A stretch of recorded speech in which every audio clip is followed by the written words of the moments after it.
నమస్తే అండి, welcome back to our Karuna's tasty foods channel. Healthy breakfast vada మనం తయారు చేసుకోబోతున్నాం. దీనికి కావాల్సిన ఇంగ్రీడియంట్స్ చాలా సింపుల్ అండి. మనకి ఇంట్లో ఉండేవే. డైలీ మనం గారెలు, అట్లా చపాతీ, దోశ, ఇడ్లీ ఇవి కాకుండా ఇట్లా వడ కూడా బ్రేక్ఫాస్ట్ టైంలో మనం చేసుకోవడానికి చాలా బాగుంటుంది. హెల్దీగా కూడా మనం తీసుకోవచ్చు.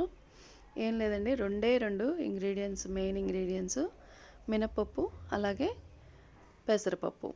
ఈ రెండింటిని మనం ఈక్వల్ క్వాంటిటీలో మనం తీసుకుని మనం తయారు చేసుకోవచ్చు. మరి వీడియోలోకి వెళ్ళిపోదాం. ఫస్ట్ ఒక కప్పు పెసరపప్పు తీసుకున్నాను. అదే కప్పుతో మినపప్పు కూడా తీసుకోవాలి. ఈ రెండింటిని మనం చక్కగా గుళ్ళు కడిగి ఒకసారి నానబెట్టుకోవాలన్నమాట. ఒక 5-6 గంటలు వీటిని నానబెట్టుకోవాలి. ఈ నానబెట్టుకున్న తర్వాత వీటిల్లో మనం చూసారు కదా, మళ్ళీ ఒకసారి వాష్ చేసుకొని ఇది మనం మిక్సీ పట్టేసుకోవాలి.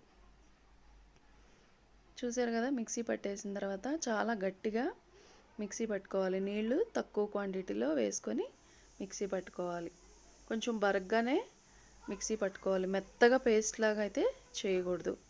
అలాగే మనం చూసాం కదా, ఉల్లిపాయలు, అలాగే 2 పచ్చిమిర్చి, కొత్తిమీర, కొంచెం కరివేపాకు, కొంచెం జీలకర్ర, ఇవన్నిటిని మనం యాడ్ చేసుకోవాలి.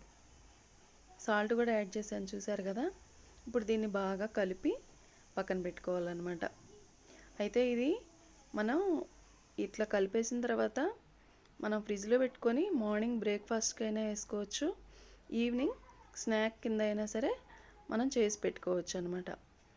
అయితే ఇది బయట పెట్టి ఫర్మెంట్ చేయకూడదు. ఇది ఎప్పటికప్పుడు ఫ్రెష్గా వాడుకోవాలి. కాబట్టి మార్నింగ్ చేసుకోవాలి అనుకుంటే ఇప్పుడు ఇట్లా కలిపేసి వెంబటే మనం ఫ్రిడ్జ్లో పెట్టేసుకోవచ్చు. అయితే మనం ఇప్పుడే అప్పటికప్పుడు వేసుకోవాలి కాబట్టి నేను నూనె వేడి చేసేసి వడ వేసేసాను. అంతేనండి, బాండికి సరిపడ వేసుకోవడమే. వడ రెడీ అయిపోయింది. ఇట్లా మనం ప్లెయిన్గా అయినా తీసుకోవచ్చు, ఏదైనా చట్నీతో అయినా సరే మనం తీసుకుంటే చాలా healthy. Thank you for watching.